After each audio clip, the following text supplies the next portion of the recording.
आकस्मिक रूप से मुझे आमंत्रित किया है, मुझे जानकारी नहीं थी पहले से, इसलिए माइंड में कभी नहीं कर पाया मैं। हमारे भारत के यशस्वी प्रधानमंत्री आदरणीय नरेंद्र मोदी जी और उत्तर प्रदेश के यशस्वी मुख्यमंत्री श्री योगी आदित्यनाथ जी, सभागार में मौजूद उत्तर प्रदेश मंत्रिमंडल के सभी सदस्यगण और भिन्न भिन्न क्षेत्रों से जिन लोगों ने कि उत्तर प्रदेश में निवेश किया है, ऐसे उद्योग जगत से जुड़े मेरे सम्मानित महानुभाव। यह मेरा संसदीय निर्वाचन क्षेत्र लखनऊ है। शायद इसीलिए मुझे यहां पर कुछ कहने के लिए आमंत्रित किया गया है। और इस उत्तर प्रदेश का, चूंकि मैं मुख्यमंत्री भी रह चुका हूं, शायद यह भी सोचकर उन्होंने आमंत्रित किया होगा।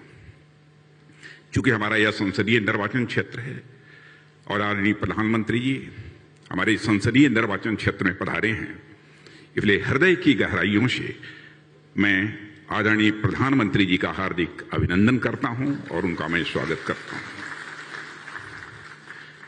और हमारे उत्तर प्रदेश के मुख्यमंत्री श्री योगी आदित्यनाथ जी जिस कर्मठता के साथ उत्तर प्रदेश को एक न्यू हाइट देने के लिए, नई ऊंचाई देने के लिए काम कर रहे हैं, मैं समझता हूं कि बहुत विस्तार में जाकर कुछ कहने की आवश्यकता नहीं है। उनकी कर्मठता, उनकी काल्पनिक क्षमता और त्वरित गति से किसी भी काम का निस्तारण होना चाहिए, इसके प्रति उनकी प्रतिबद्धता, कमिटमेंट, इससे आप सभी अच्छी तरह परिचित हैं। यही कारण है कि शायद उत्तर प्रदेश में निवेश तेजी के साथ बढ़ रहा है और आज पूरे देश में हमारा उत्तर प्रदेश आज दूसरे स्थान पर ईज ऑफ डूइंग के मामले में भी आकर खड़ा हो गया है। वैसे हमारे आदरणीय प्रधानमंत्री जी के नेतृत्व में जो हमारा भारत कभी ईज ऑफ डूइंग के मामले में 142वें स्थान पर 142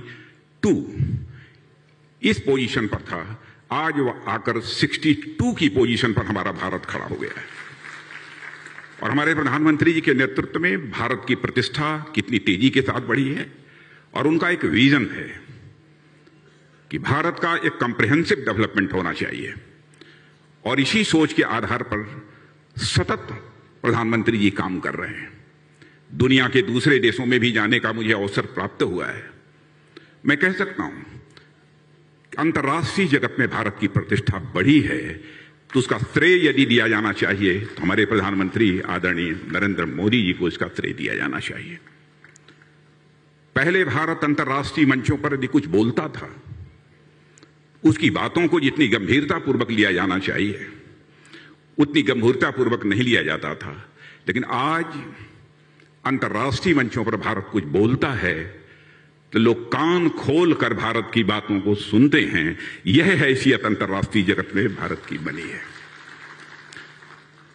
आप सभी उद्योग जगत से जुड़े हुए महानुभावों का मैं विशेष रूप से यहां पर अभिनंदन करना चाहता हूं कि भारत के सबसे बड़े राज्य, जनसंख्या की दृष्टि से तो सबसे बड़ा है ही, और मैं कह सकता हूं रिसोर्सेस के मामले में भी यह भारत और स्किल के मामले में भी हमारा यह उत्तर प्रदेश किसी से कम नहीं है।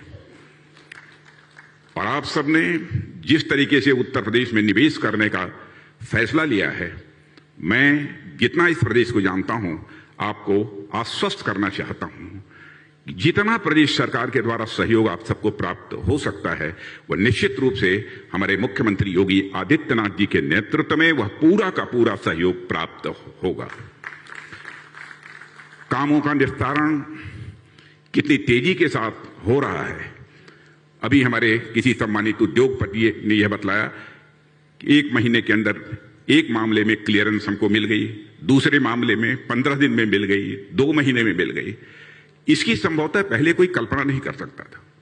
और मैं कह सकता हूं यह सब, ये जो कुछ भी हुआ है उत्तर प्रदेश में भी मुख्यमंत्री योगी आदित्यनाथ जी के नेतृत्व में हुआ है, लेकिन इसके पीछे विजन और मार्गदर्शन यदि किसी का है तो हमारे प्रधानमंत्री नरेंद्र मोदी जी का है। सदैव मुख्यमंत्रियों के साथ सीधा संवाद स्थापित करना, घंटों उनको समय देना और साथ ही साथ कंसेप्ट देना, आइडिया देना, यह प्रधानमंत्री जी की प्रकृति है। और नजदीक से मैंने देखा है। अद्भुत काल्पनिक क्षमता के धनी हमारे यह प्रधानमंत्री जी हैं। आज के अवसर पर इससे ज्यादा कुछ न कहते हुए मैं पुनः अपने संसदीय निर्वाचन क्षेत्र में एक बार आदरणीय प्रधानमंत्री जी का तहे दिल हार्दिक अभिनंदन करता हूं और स्वागत करता हूं। और मुख्यमंत्री योगी आदित्यनाथ जी के नेतृत्व में हमारा उत्तर प्रदेश जिस तेजी के साथ आगे बढ़ रहा है, इसके लिए मैं योगी आदित्यनाथ जी को भी अपनी तरफ से धन्यवाद देते हुए अपना निवेदन समाप्त करता हूं।